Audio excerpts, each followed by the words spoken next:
This show is sponsored by PowerfulWomenUSA.com. Hey everybody, I'm Jill Conway, and this is Secrets of Powerful Women, a show dedicated to celebrating and supporting strong and successful women and sharing their stories. I'm hoping you will be inspired to pursue your own dreams, reclaim your voice, and discover your strengths. So my guest today is Samantha Harris. Samantha is a celebrity TV host, was the co-host of Dancing with the Stars for 8 seasons, and weekend host of Entertainment Tonight. She is also a certified personal trainer and a fierce breast cancer survivor. So Samantha, thank you for being here and welcome to the show. Oh, thank you for having me. And yes, certified health coach, trainer. The pivot is real and it's what I've been leaning into. And I'm so excited to be able to share with your audience. So Jill, thank you for having me. Well, we'll talk about the pivot too, because I think it's so important that you don't just have to stay into one thing forever in your life. And as women, I think we're afraid of changes and things like that. So, Samantha, I do want to start with your book. Here, I read it, and it's called Your Healthiest Healthy: 8 Ways to Take Control, Help Prevent and Fight Cancer, and Live a Longer, Cleaner, Happier Life. Samantha, it is a real raw book. At times, I felt like I was reading your diary. So, and the book begins with how you discovered that you had breast cancer. So can you share your story? Yeah, absolutely. I was on top of my television career, hosting literally the biggest shows ever on television. And as a 12-year-old girl growing up in Minneapolis, Minnesota, like that was my dream. And I interned at Entertainment Tonight when I was at college at Northwestern University. And that came full circle. And then I got Dancing with the Stars, and that I was starring on Broadway in the middle of hiatus from Dancing with the Stars, and still working full time for my entertainment news show, Entertainment Tonight. And so here I was working literally 7 days a week, doing 8 shows a week, juggling at that time a 2-year-old, and just feeling like, yes, I've done it. I've accomplished. I'm powerful. I've pursued it, and my dreams have literally come true for my career. I've been married to an amazing man since 2001 when we got together, 2004 married. We had our first baby, and then we had our second baby, and now my girls are 3 and 6, and life is great. And then I found a lump. But it was okay, because 11 days before I found the lump, I had a mammogram. I was turning 40. I thought, I got to get a jump on that mammogram thing. And I did. My dad, we lost to colon cancer, and he was just 50. And his mom was a breast cancer survivor, but lived to 95. So here I was, kind of on the precipice of this 40th birthday, this, life-changing event where people get mammograms and things take a turn. And I thought, okay, I'll get that mammogram. And the results came back, Jill, clear. But there I was after a workout 11 days later. I was changing, taking off that sports bra. You know how tight and constricting they are. So I'm doing a little, I call it the soft tissue soft shoe. A little to the left, a little to the right, 5, 6, 7, 8. And as I'm, I got to find humor in all of this, because we have to find the light in the darkness. Yeah. But back to the seriousness of it. There I was changing, and I found this lump. But I wasn't worried, because I just had a clear mammogram. All was well. But with my family's health history, I thought, I'm not going to stick my head in the sand. I'll call my OBGYN. She was the only doctor who ever did a clinical breast exam, feeling around. So I called her. She immediately got me in. And she's like, no, Samantha, turning 40. Lumpy breasts. Boobs like to make lumps. That's welcome to 40. And so I thought, there we go. That line. Oh God. Yeah. That line's terrible. It's nothing. Here's my doctor who I trusted to deliver both my kids. I'd been seeing her since my early 20s. She saw me literally from going from virgin to giving birth. So yes, I was a late bloomer. If you're doing the math there. So here God I bless am. you. Good for you. Thank you. That's a lesson we need to teach women and our daughters. Yeah. I try. I have 2 daughters who are teenagers. We try. And anyway, here I was, and I couldn't not trust her at her word, because she was the doctor of all my different doctors who I trusted the most. And yet as much as we want the person with the stethoscope and the white lab coat to be the person that has the end all be all answer for everything and trust them to Mm, no end, they are not omniscient. They are not gods. They are doing the best they can from the teachings that they have learned. And in her, in her experience, this lump was nothing. But a month later, it was still there. I went to see my internist. Same thing. It's nothing. 4 months later, lump's still there. Now I'm kind of fast forwarding the story, but I went to see someone because I listened to my inner voice that yeah. was screaming at me now. And Mhm. this is a PSA I like to really make sure I hit hard for anyone listening or watching, which is we are the keepers of our bodies. We need to be our best health advocates. We need to know our bodies better than any doctor ever can because we are living with ourselves 24/7. Yeah.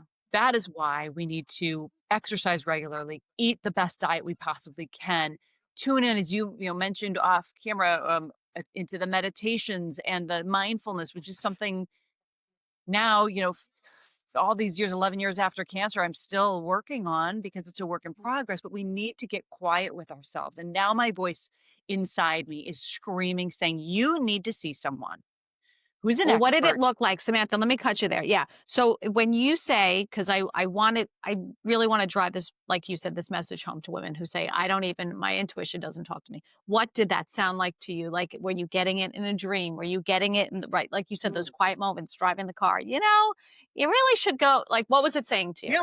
Great question because people ask me that all the time and it's Yeah. hard to Yeah. know. Right. It was a matter of just the wondering. Okay, you've now had two doctors say this lump is nothing, but all they did was touch you. And unless mm, they are magicians, they don't know what is inside. So you need Samantha to, and as I am talking in the third person for a moment, you need to find the expert. And this goes for any ailment you have. It could be a tendon, it could be a stomach pain, it could be a mole. You need to go to the doctor who does this every single day. So I needed to find a surgeon or a medical expert who looks at breasts every day. Well, the only doctors who do that are breast oncologists. So here I was in a cancer center and my inner voice was really it was that gut intuition, that feeling, that pain, that constant recurrence. It was popping back into my brain saying, mhm. they don't know unless you do a diagnostic that looks deeper inside. And that's what brought me to getting two ultrasounds, a needle biopsy, an MRI. But here's the rub. And this is a story I hear again and again as I share my story. The diagnostic testing didn't show any cancer. None. Wow. So how then do you find that you have cancer? I didn't think I had cancer. You're like, oh, how did you know you had cancer? I didn't. I didn't think I had cancer. But what I knew was that I needed to make sure I had those diagnostics. And then this is where you want to try to see the best possible doctor you have access to and not be afraid to get second or third opinions. So the surgeon who I went to see, the breast oncologist, said, look, good news, it's not cancer. Bad news, I don't know what it is. And she listened to her gut and said, I just want to take it out. So I had a lumpectomy, woke up from surgery, was told again, it's not cancer. A week later, told my husband, well, I'm just going for the final pathology results. She's going to look Okay. at the lumpectomy incision. You don't need to come with me, honey. It's not cancer. And that's when I sat Mm, alone, mm. listening to the surgeon draw diagrams with dots and showing the cells that now had taken over that I had stage 2 invasive ductal breast cancer. Samantha, what size was the lump? Like if, quarter, a dime, Yeah. or what was it? So it wa interestingly, and I think thank goodness, so my lump itself was quite small. It was maybe this a little bit bigger than a pencil eraser, maybe a little larger than Okay. that, but it felt like the size of a quarter, and that was because it had some other I forget what it was exactly, but other types of cells that were around it that weren't the cancer, and that was probably the confusing Mm, part. The right. mammogram, when they looked back and now knew where the cancer was, this is very common for women who have dense breasts. It looks like a snowball in a snowstorm. So unless you know exactly what you're looking for, it's virtually impossible to see. Um, I'm not saying that you need to push for 20,000 different diagnostic tests if the doctors really feel like it's nothing, but I'm also saying listen to your gut and make sure that you're, look, we don't want to be overdiagnosed. And the issue with mammograms, and even though I'm a national ambassador for Susan G. Komen and they do recommend our annual mammograms. It is the one diagnostic test that is available throughout the country, covered by every insurance at a certain age. But if you find something, keep pushing and push that insurance to cover for it. However, we do also have a lot of misdiagnoses or overdiagnoses, which then leads to a plethora of different, ultrasounds, biopsies, things that also come with their own issues and complications and discomforts and worries. We do have some other options now that are coming to light that are FDA approved, but they're just not accepted by a lot of insurance, like QT imaging, which is has 500 more data points than a mammogram, and other really cool things that are advances that hopefully will be here sooner than later. Mm. So in the book you mention, and that's why I think your story, I mean, God bless, thank God you're feeling good, right? I mean, you're all clear now. You've survived a very difficult, rough time, but you listen to your intuition when other people probably said, you're crazy. The doctor said it's okay, right? They did. Now, I don't want to bury the lead, but I had a recurrence 10 years later. But I'm going to go back to the changes I made and the changes that I talk about so much, not just in my book, Your Healthiest Healthy, but also on my podcast, Your Healthiest Healthy, about the changes that I made that I truly believe made that recurrence, which, by the way, turned out to be a local regional recurrence. So after mastectomy, which was the surgery I chose, and 7.5 years on an estrogen blocker, I had a local regional recurrence because after mastectomy, there's a 5% chance of recurrence. Why? Because it is impossible to get every microscopic cell. And if you are the unfortunate 5%, as I was, to have some left behind microscopic cancer cells, they can then form again into another tumor. Now, I again, almost identical story, found a lump. Now my oncology team told me it was nothing. They followed me for a year because I pushed for getting ultrasounds every 3 months. And then that tiny little lump, which was smaller than a pencil eraser, and thank goodness I found it, ended up being cancerous. And I had that removed. I'm thriving. I'm stronger, healthier, more vibrant than ever. But the changes, and this is the biggest point, we are able to be more in control of our well-being and our health outcomes, not just for cancer, but for diabetes, type 2 diabetes, heart disease, neurodegenerative disorders like Alzheimer's and dementia, which abundantly affect women. And what we can do is make these changes to what I say is 10% toxic. It's my 10% toxic kind of method, because I thought after I did you're a journalist by training, as am I. And after my initial diagnosis, I did a deep dive into everything I could learn, because of 1 in 8 women who will get diagnosed with invasive breast cancer over her lifetime, Jill, only 5 to 10% are actually genetic. So I had no hereditary link to my dad's colon cancer, which tend to have a breast colon genetic link, or to his mom's, my grandmother's breast cancer. And I thought, well, I don't even understand why. How is that possible?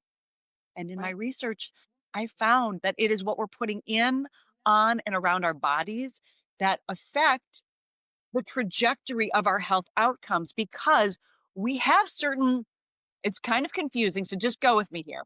Go It's ahead. not Go. hereditary, but we do have like a DNA coding, okay? And in that DNA coding, it's the loaded gun that could, if triggered by epigenetics, how we're choosing to live our lifestyle and our habits, fire that gun to lead to a cancer, a diagnosis of heart disease or type 2 diabetes, neurodegenerative disorders. So that was this amazing, empowering aha moment. I mean, you have, your podcast, The Secrets of Powerful Women, right? It is about being empowered as a consumer of what we're putting on our body. I sat in a makeup chair for, decades, being shellacked with chemical bombs of endocrine disruptors and carcinogens in the makeup and the hair products we're being put on. Women who are putting on skincare and makeup every day, going or cleaning your home.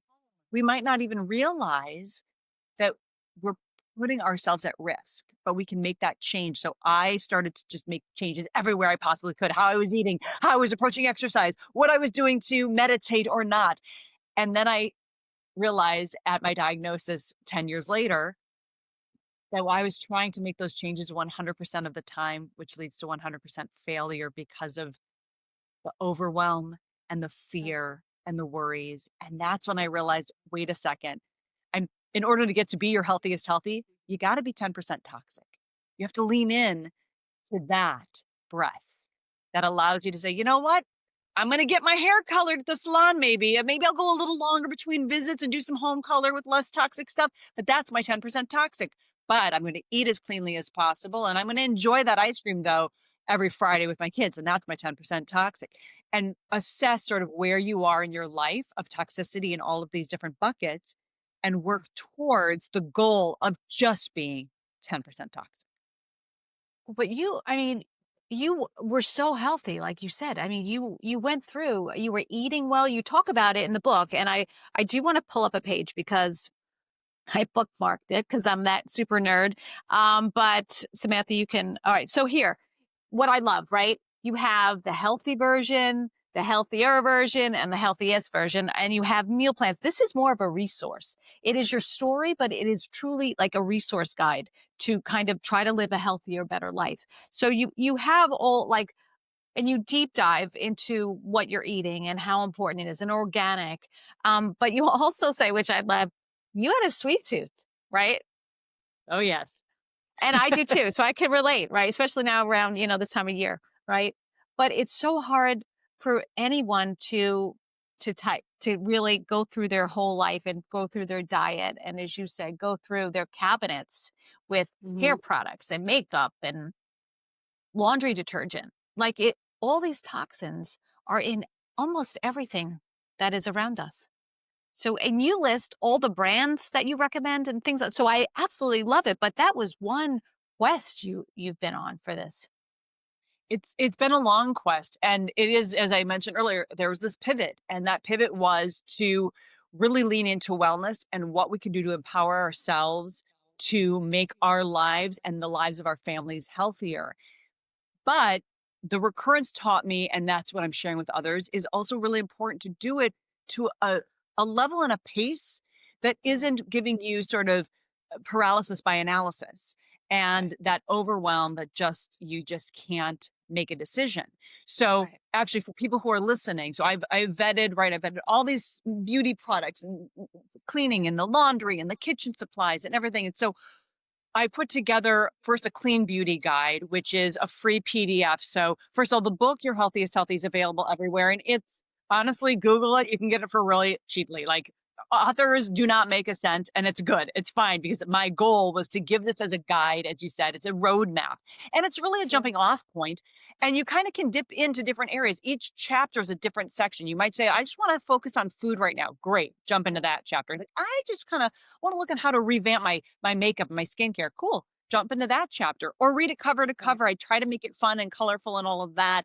I again expand on it so much through my Your Healthiest Healthy podcast with these experts who come in alternating with coaching sessions just for me. But the free guide is just an addition, and it's an even more updated list than what's even in the book of skincare makeup. So people who are listening, who are on social media, on Instagram or on Facebook, you can just send me a direct message or a Facebook Okay. Messenger message that says clean beauty, and I will send you that. It's at Samantha Harris TV, like television, at Samantha Harris. Send me the words clean beauty. If you guys want my kitchen guide and the products that I love that are so clean but really work without the toxins, because that residue just stays on our dishes, our supplies, then DM me kitchen and you'll get those, or laundry and you'll get those. So those are sort of the keywords, but I'm sure you'll put them in the show notes. But clean beauty, Yeah. kitchen, laundry. But the cool thing is that you can start to make changes in small, manageable ways. And that is the biggest advice I have. To do a 180 overnight is not going to be sustainable. And I want success for you. So here are a couple takeaways for right now for your listeners. When it comes to our beauty products, most people have heard about parabens. So great place to start. Parabens are completely messing up our hormones. They are very toxic. You go to the European Union and they banned over 2,500, maybe even 2,800 chemical ingredients as known carcinogens, possible carcinogens, known endocrine disruptors, again, which mimic and mess with your hormones. But in the United States, we only ban 11. That's Shocking. It disheartening. is. right? It is shocking. Yeah. Doesn't make So sense. it doesn't. So you can go in. So step one. So when it comes to makeup and skincare, and I'm not saying dump it all and change it overnight. We spend a lot of money on our beauty products, but maybe use it up and vow never to buy that again and find a new swap. Or if it hasn't been opened and you want to donate it, there's another option. But basically, first look, turn around. I was shocked when I did this. I turned around all of my products and I started to read to find anything that said paraben. So that'll be the suffix. The prefix might be methylparaben or polyparaben, anything that ends in paraben. Number two, an easy thing to do, fragrance. Fragrance is a proprietary substance. So brand A is looking to mask the stinky scent of all their different chemicals in their products. So they go to fragrance company X to add fragrance into it, or they just want to give it that alluring scent that makes you want to put that on your body more. So they go to fragrance company X. Well, fragrance company X is proprietary. So they do not have to disclose that their one fragrance, which is the one name ingredient on that, 500 different ingredients on the ingredient label of your product, right? So there might be, say, 20 ingredients on your skincare. And in fragrance is one of those 20. But the fragrance itself can have upwards of 400 to 500 different chemicals within that. And oftentimes it has the carcinogens, the endocrine disruptors. It may have even things that are not intentionally harmful, but in combination and through the manufacturing process can put off an offshoot, something called 1,4-dioxane, which is never going to be on an ingredients label, but it is a known endocrine disruptor. Those are the things that lead to cancers, right? So easy thing to do, parabens, fragrance. That's what you look at. That's where you start. And then you can level up from there. Wait, I have a question. So what about like just you're buying perfume, right? Because so even perfumes that we just, spray, walk through, that could have it too. Most. Oh, they So- 100% do. Fragrance, so perfumes and room fresheners or car scent fresheners. So the great thing is we have a lot of good companies. When I was originally diagnosed, when it came to like makeup or beauty or any sort of, first of all, scents and fragrances, that didn't even exist. And when it came to the makeup and beauty care, all of those different items, there were a handful of organic, all natural, and they sunk into my skin. And literally, like 5 minutes after I put them on, I looked like I'd never put on makeup, right? Now, thankfully, we have so many wonderful, transparent, and that is the key word, transparent companies. And there are ways to have clean fragrances, and there are some perfumes and companies that are literally just scents that you spray on your body that are super clean. A couple of great resources so that if you're like, okay, Samantha, I'll get your guide, your clean beauty guide and all of that. Your but kitchen I guide, still need yeah. some more. I'll get your kitchen guide and your laundry guide. Yeah. But there are some great resources that are free. There are apps. So Environmental Working Group, which is ewg.org. And I write about it in my book as well. It's a wonderful nonprofit. They lobby Congress for so many things that are effective changes for our consumer health and well-being. They have a guide called their Skin Deep Guide, and their app is called Healthy yes. Living. And they have a 1 to 10 rating, 1 being the cleanest possible, free of any toxins, 10 being like red, like green to red, green, yellow, red, right? Red, run the other way. Fragrance is a 9 on there. So if a brand has a very clean, all like 1s and 2s and their different ingredients that are a breakdown for a product, and you can enter a product or an actual ingredient name to find out what's going on with it. Is it a carcinogen?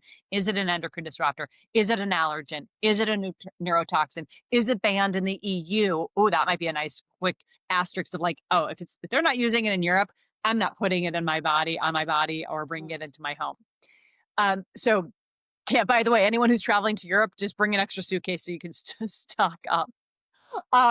So, I mean, it's great. You can go to the drugstore there and you're like, oh my God, going to London and going to the Boots drugstore, you're like, oh my gosh, this is amazing. Right. Same with Japan. So many stricter guidelines. Those living in California, we have a lot of stricter guidelines as well, but it's still not as good. Places like Sephora and Ulta now have their own, and even Target will have their own kind of green check mark, safer, cleaner. Better, not good enough, but a great place to start. Some of the brands, say my kids, teenagers, they shop at Sephora and Ulta and those places. I tell them at least start with the green check marks. some of the brands are really great and Samantha approved, mom approved, others are not, but they're, again, just a great start. So environmental working group, Think Dirty is a great app. They all have like free and paid versions. I just use the free versions right now of everything. And Think Dirty will also give you some swaps. So if you're like, oh, I'm putting in this drugstore brand of mascara, and they're like, ooh, stay away. That's a horribly toxic product, but hey, here's some options that might work instead. That's a nice option. And then Yuka, Yuka, they're especially great for food. So you can scan barcodes with all of these different apps too when you're at the grocery store, when you're at the beauty store, and you can find some options without having to do the deep dive yourself. Samantha, was there, when you're doing all this research, I mean, and you obviously, I mean, really went in, much more so than I think most people do, but considering what happened to you, obviously, right? So was there something that really, that you were so shocked at that you couldn't believe had the amount or, the toxins that it did? Well, I was just surprised at how many of the foods that I had in my home.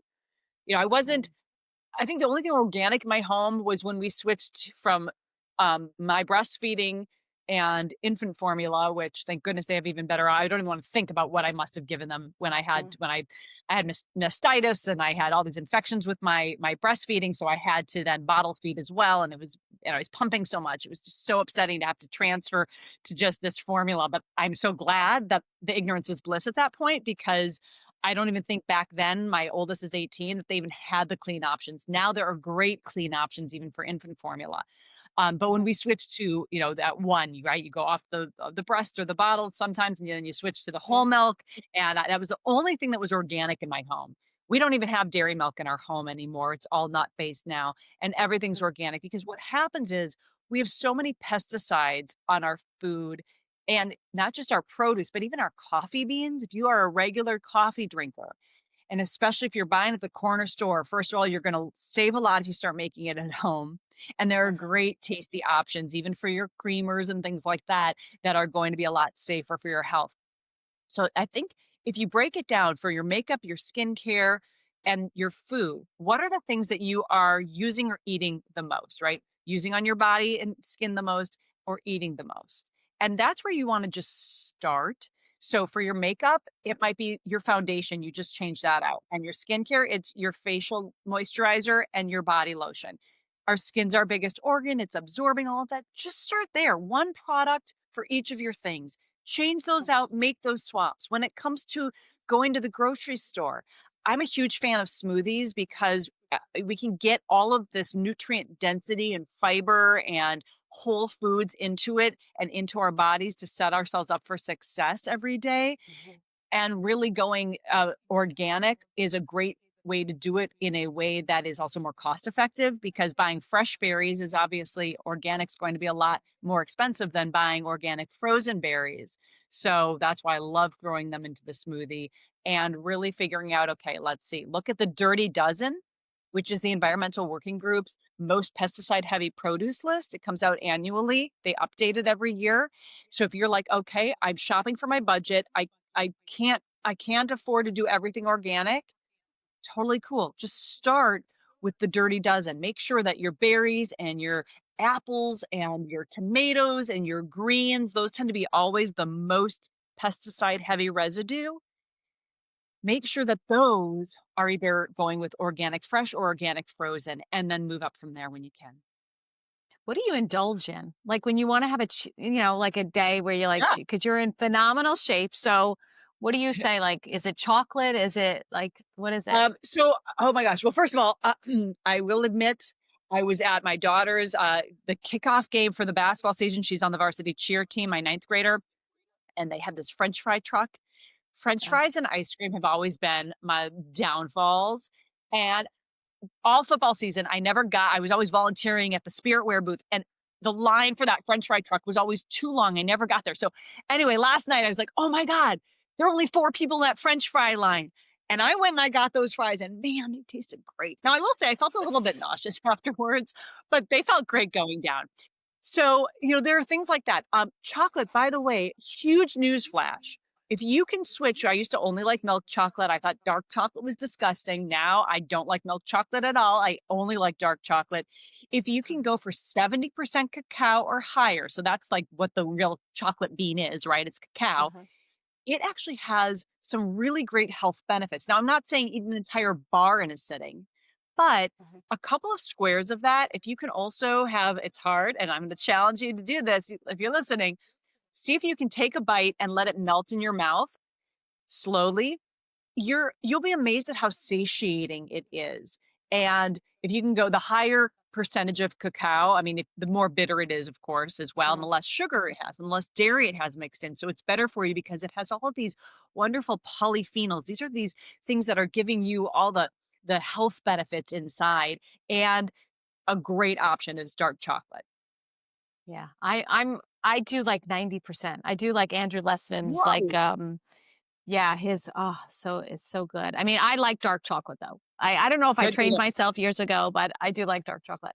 And those Well, shakes, I I just know want to, you yeah, yeah. you So I put just a want to say recipe, that's you put a few recipes in. Yeah, for the for the smoothies. Oh, shakes. I do. Yes, I Yeah. have also. Oh, yeah, I have that. So the book has some smoothie recipes and Mhm. also a couple of other recipes.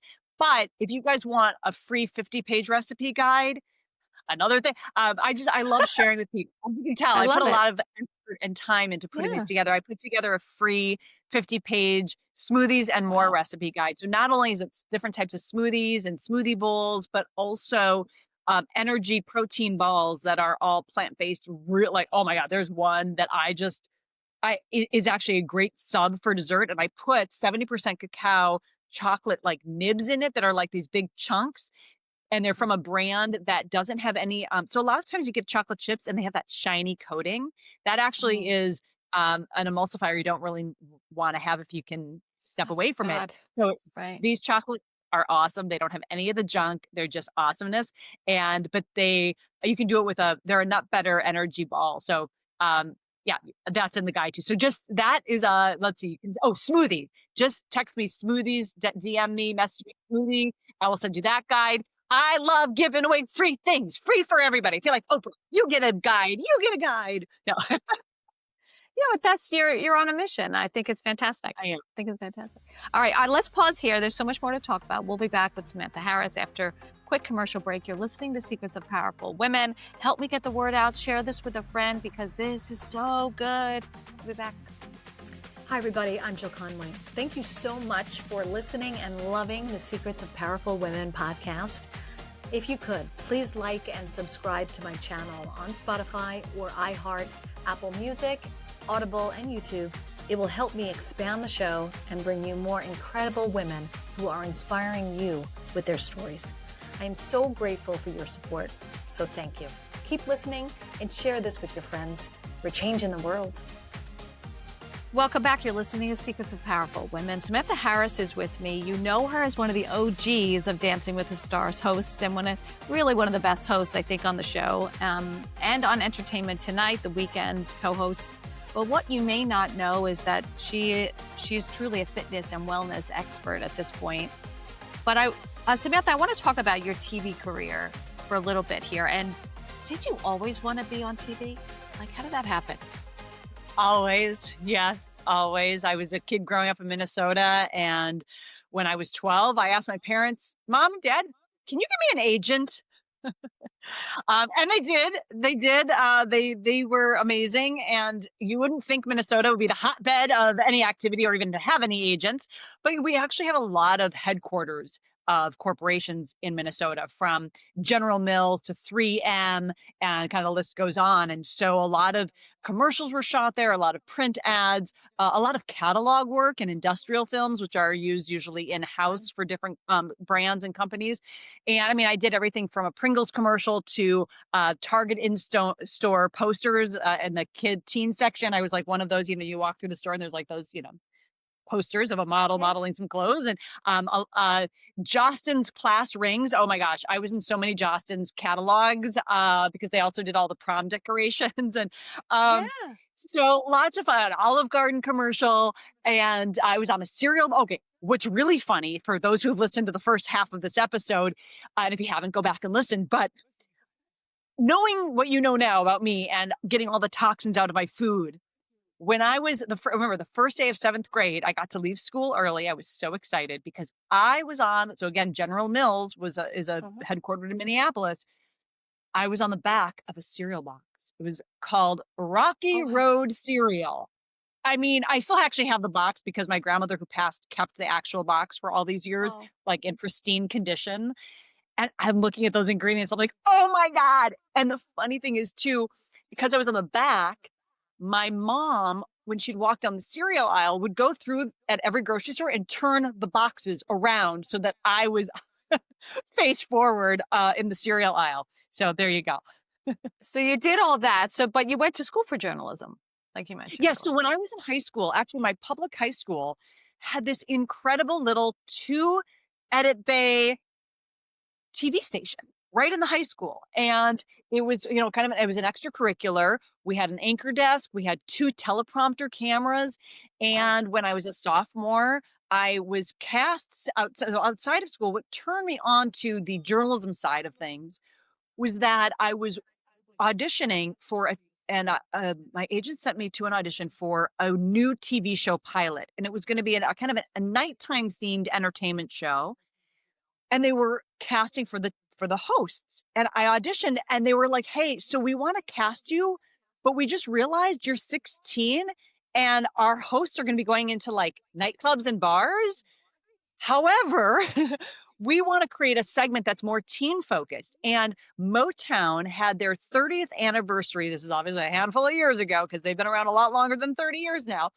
Motown had their 30th anniversary tour going around, and the tour was going to be stopping in Minneapolis. So they had me, and the funny thing is, like Mary J. Blige was one of the, if you guys know that artist Wow. who's made it big, she was like one of like the backup artists, but their big headliner artist. I got to do a whole segment with them and go to Paisley Park Prince's studios and do a film there with them. And I was like, this is amazing. I can be on camera, but I can be me. And that Mhm. alerted me to this idea of, wait a second, I have a TV station in my high school. Why don't I get involved with that? So I learned how to write, produce, edit. My senior year, I was anchoring our Hopkins High News Network television, went to Northwestern University to their journalism school, which was the number one and still is the number one journalism school in the country, which really taught me how to be a true journalist. And really, we had to all start in news, even though I wanted entertainment. They're like, nope, cool. You'll start in newspaper news. That's what you need. How to write a headline, how to write a story, how Mhm. to find a source. And then by junior year, now you're part of the broadcast department and learning how to do, all the edits and anchor. I was the senior year there. I was anchoring the Northwestern News Network show. And then I moved out to LA and I pounded the pavement for 6 years trying to figure out if Wow. I'm gonna act or what was gonna happen, and then I started to get auditions that I would get callbacks for and book that were me being me, Samantha Harris, not some actor on a TV show, and eventually was able to book some of my first shows like that. And my first big job was actually a network show, prime time for Fox, called The Next Joe Millionaire. And if people remember the original Joe Millionaire show, it was about this like down home Texan who basically pulls the wool over the eyes of all these. It was before The Bachelor became The Mm. Bachelor and was ever on TV. And it was kind of the precursor for that. And so The Next Joe Millionaire we shot in Europe, in Tuscany, with a bunch of European girls who had never seen the original show. And that was my first network primetime show. And then from there, I had actually an opportunity to be the next host of The View when Lisa Ling left and they were casting for her Oh. replacement, the youngest host of the show. And I went and I did a couple of days on air for them. And then I was up for what they call a test offer. So I was going to have a week on the show. And it was down to me, Debbie Matenopoulos, who eventually got the job. Um, and I'm sorry, wait, no, let's see. It was no, Debbie was the first one. It was Lisa Ling then it was Lisa Ling. Mhm. So me, Lisa Ling, and someone else, or Elizabeth Hasselbeck. I can't even remember how it all goes. But all I know is I turned down that final offer because I got an offer at Extra to be a full-time correspondent and the weekend host. And thus my entertainment news journalism career began, and eventually ending up at Entertainment Tonight full time as a correspondent and as the full time weekend host and fill in for Mary Hart and eventually Nancy O'Dell. Oh my gosh. Wow. Wow. So and I think it's on your website, so many celebrities, top-notch celebrities that you have interviewed, and the pictures are fantastic. Who would you say your favorite one was to, or still is, to have Oh interviewed or boy. met Well, or? I think first of all, one of the pinnacle jobs as an entertainment news host that I got to have was Yeah. actually hosting the official Oscar red carpet with My Regis God. Philbin. So it was Wow. Regis and me, and I don't remember. Oh, and Sean Robinson, who I think was at Access Hollywood at the time. And the three of us hosting the red carpet show. And I'd covered plenty of red carpets and all of the award shows, from the Grammys to the Emmys to, the Tony. Wow. Well, the Tonys maybe once, but the Oscars every year, but never as the main host. And Mm. so that was such a pivotal time. But being able Wow. to interview one from Hugh Jackman, who got to twirl and dip me, to uh, a full circle moment. Oh my gosh, the wonderful, bless his soul, Patrick Swayze was starring in the musical Chicago at the local Broadway house here in Los Angeles. So we did a whole fun backstage tour, and then he had some of the ensemble teach me some of the choreography. He twirled and dipped me as well. I got twirled and dipped by a lot of cool people. But what's so fun about that is that I had no idea when I was interviewing Patrick Swayze for Chicago that eventually I would star as Roxy Hart on Broadway in Chicago. And these different full circle Mm. moments were just Yeah. so much fun. Or Tom Cruise on the back of his Ducati riding on the motorcycle with him through the streets of Seville, Spain. I mean, some Oh really, my really gosh. fun experiences. Well, who was your pinch me? Like the one that you're like, oh God, I he was great or she was Yeah, great. and it's so funny, because I really There's so wasn't many. star. Well, Yeah. and I was, it was my job. Look, I have to back up.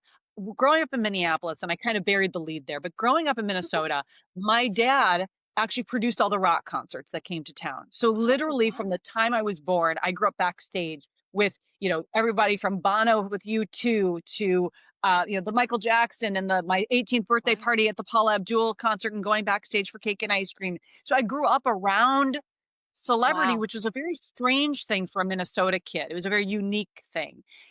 But Mhm. one thing was, my dad taught me very early on that these are just people doing the job that they Oh, love. And you need to not be starstruck by them. And I mean, come on, there were people I was like, oh my yeah. God, as an 80s baby, like I still have my picture Right. with Rick Springfield, I'm like, oh my Oh, God, Cindy Lauper, I love you. But eventually I learned that, yeah, I mean, not to say I still wasn't excited. I loved the fact that I got to, like, hey, everybody, I got these amazing seats and now I'm walking backstage and I've got my backstage pass. And I kind of felt like, Yeah. super cool because my dad produced the concerts. But I learned from an early age to deal with celebrities in a way that they were just human beings doing what yeah. they loved, which just everybody happened to see them doing their job, which Yeah. I think is why I was drawn to celebrity news versus hard news for my career, and allowed me to interview all of these. I mean, I used to keep a list of the celebrity interviews, and once it got upward of 400, I just stopped even maintaining that list. So sometimes there are people that I interview that I don't even remember interviewing, and the more brain foggy I get in menopause, the Uh-huh. less I Yeah. remember. Um, so I, and that's a really important conversation to have as well in the health and wellness Oh, space. yeah, yeah. Well, how is what you have learned, going back to nutrition, how has Sure. what everything you've learned, and now you're in that age. I'm 53, so how old are you, if you don't mind me asking? Just turning, I'm a 73 baby, so just turning Okay. 52. So right Oh, behind you. yeah, okay. So how has that affected also, that this time of life for you, menopause, postmenopause, and what you're eating and how things are Yeah, affecting so you in much. I different mean, well, ways? first of all, when I went on my estrogen blocker at 40 after my first Mhm. diagnosis, I was thrust into not a full medical menopause like you would on chemotherapy, or if you had to go, remove your ovaries or go on an estrogen suppressor, like Lupron, which then suppresses your ovaries and your ovarian function, Mm. and then you go on another drug called an AI, an aromatase inhibitor. I was on something that most estrogen and hormonal positive, estrogen and progesterone positive cancers, which 80% of them are, if you are already premenopause when you are diagnosed, tend to Yeah. go on. But it does thrust you into the brain fog, the night sweats, which were Mm. debilitating, Yep. and bone aches and just joint issues and cramping and things like that. But then now, now in my early 50s, because I went off of that a few years ago, I am now at that point where I'm really like, so menopause, we all think of it as a whole huge stage of life, which it is, but menopause itself technically is one day in time. It is the 366th day after ceasing your period. So it's the day, one day after one full year of not having a period. So I'm in that place where like, it's kind of playing with me. Like I went 6 months and then I got it. And then now I'm back Oh, into like, yeah. I haven't got it. Yeah. It's here. The brain fog starts to set in more. The night sweats came back, so this transition. And so this is a place where now I'm looking at my fitness and my nutrition from a perspective of the menopausal midlife woman, which I can't believe I'm saying because we all used to think that was so old. But you know what? We are young and we are vibrant and we are here to stay. So how do those changes look? Well, first of all, it means, especially for someone like me who can't take a hormone replacement therapy. And for those who are listening saying, oh yeah, no one should take that because that leads to breast cancer. We've already debunked that myth. That was the Nurses Health study that came out in the early 2000s that looked at a cohort of women who were already postmenopausal. It was unhealthy, not accurate. We now know. So if you guys are listening and you're like, oh, wait, huh? Please go have that conversation with your doctor. And if your doctor's not open to that conversation, find another one, because ideally you want to get on a hormone replacement therapy or menopausal hormone treatment. Sometimes they call it MHT instead of HRT within the first 10 years, and the earlier the better after the onset of menopause. Why?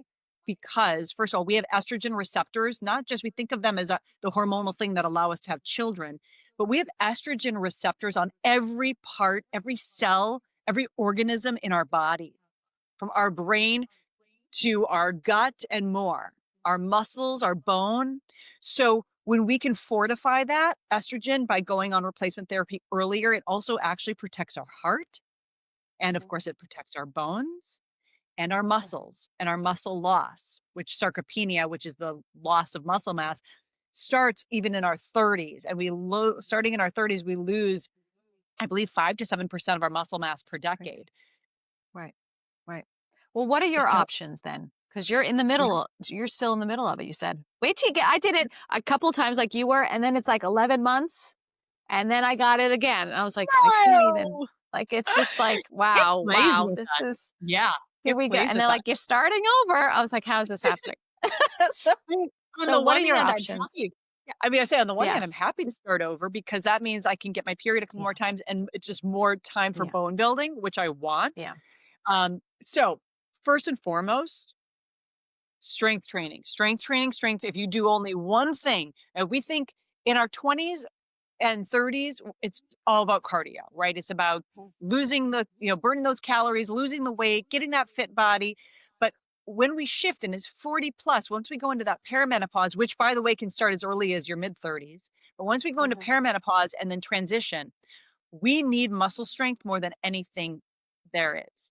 And our muscle is actually an organ, and we have to really think about it in a way that is more methodical. So it's not just lifting the 3-5 pound weights. And by the way, if you are listening and you've had lymph nodes removed and you're concerned about having lymphedema, which is that permanent swelling of the arms, and you've been told you cannot lift heavy, start small. I did go for many years just lifting 3, 5s, 10s, maybe 13, 14 pounds. Now I am lifting. Today I was doing step ups and it was really hard. I was only doing 6, holding 25-pound weights in each hand with a high step up.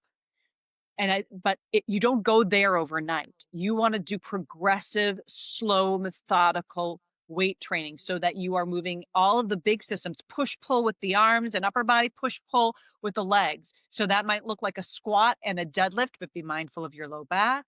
With your arms, that might be a row and a bicep curl. Or doing a lat pull down, right, where you're lifting up on a bar and pulling down to your shoulder levels and then back up.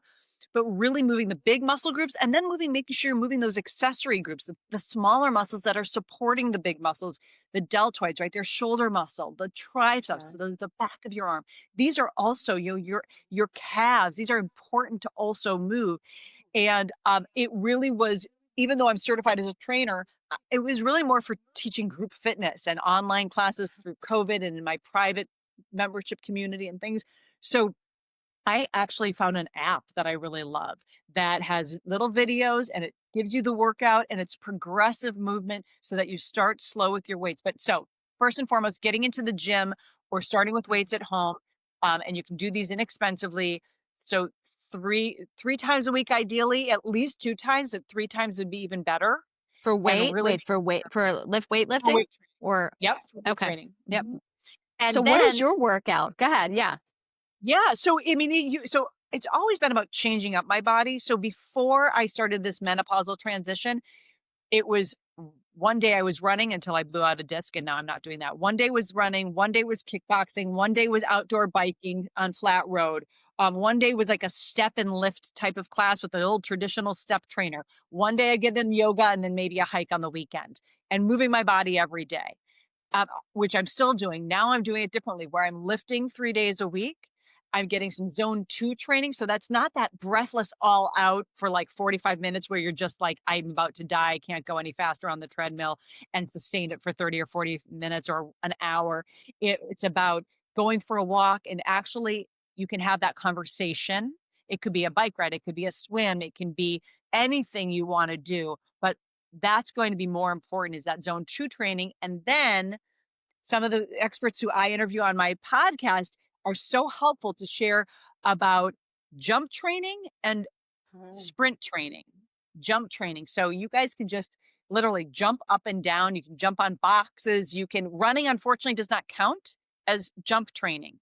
The impact is the stride is different. So you could be skipping rope, or I like to do an imaginary jump rope because I'll trip if I do a real jump rope. You can jump up and down on the curb. You can actually put boxes and do full box jumps. You can just hop on one leg and then switch to the other. So that's really important for bone building. Think about when you're building muscle and you're sore the next day. That soreness are those micro tears that are building up stronger muscle. So the same thing from jump training.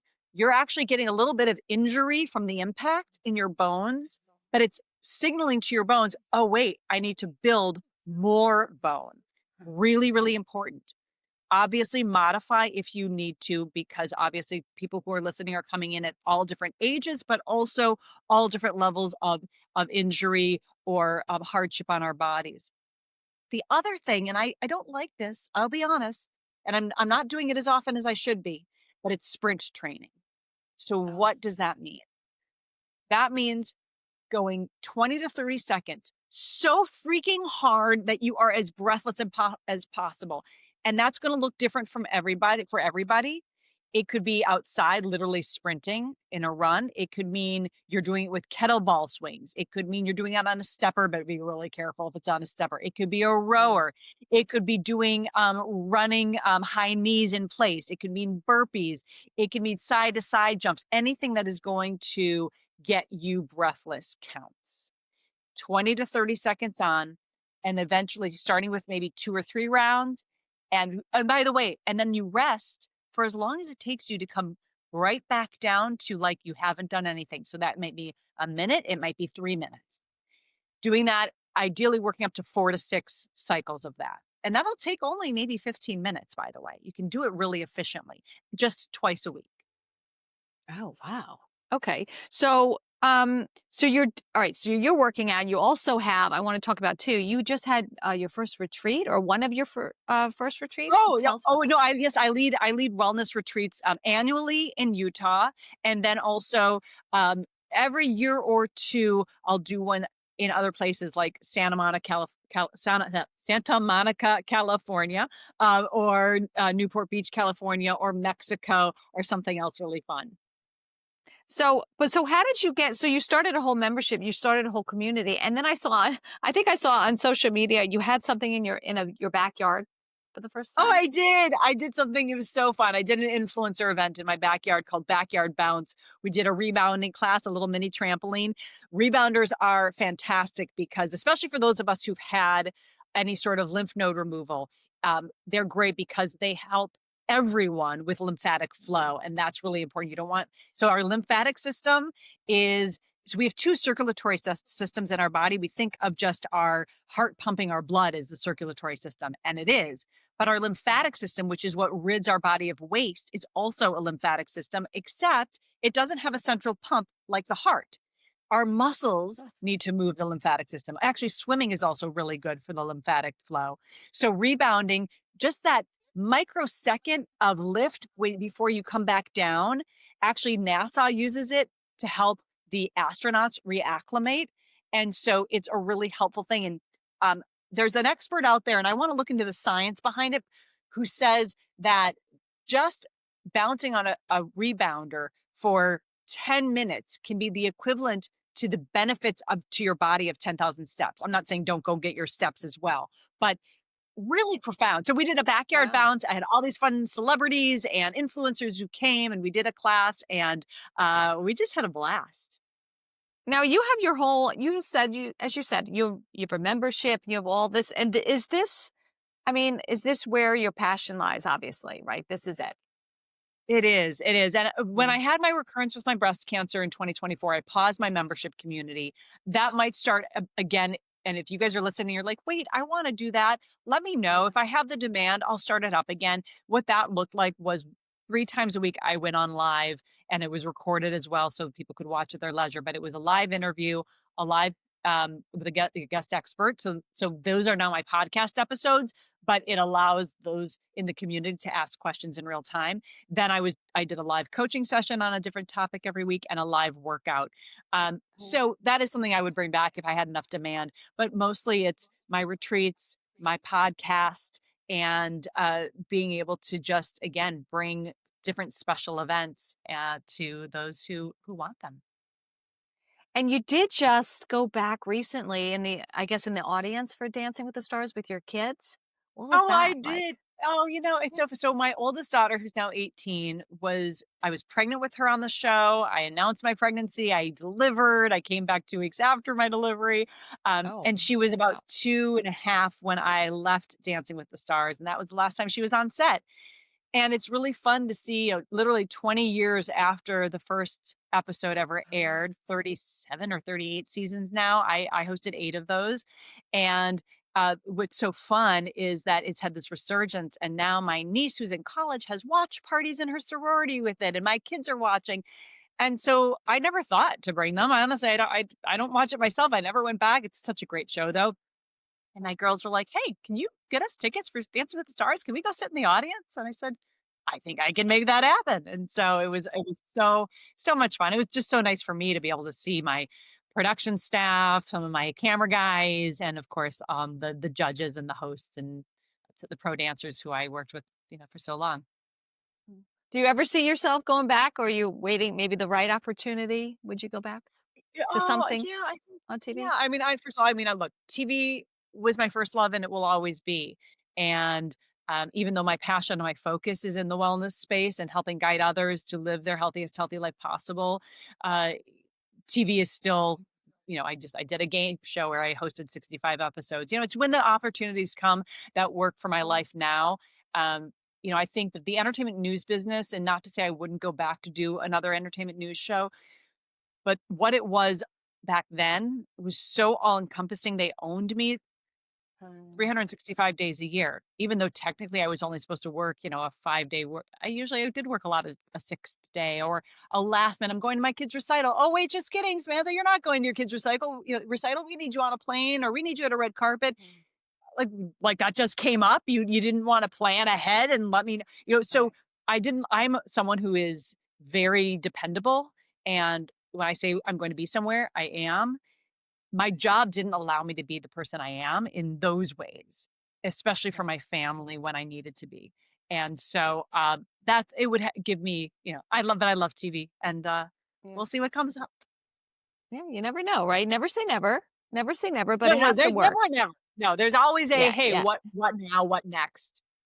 Yes, yes. All right. So I think we're winding down. I know you have other things that you have to do today as well, but so if you had to give top three things, advice to women for health and wellness and nutrition and all that, what would you say? Or a non-negotiable. Non-negotiable, move your body every day. Eat as much fiber as you possibly can, at least aiming for 30 to 40 grams of fiber per day, a variety of different types of plant-based foods. And number three, really work to get the toxins out of your home. That means on your body and what you're using to clean. Mm.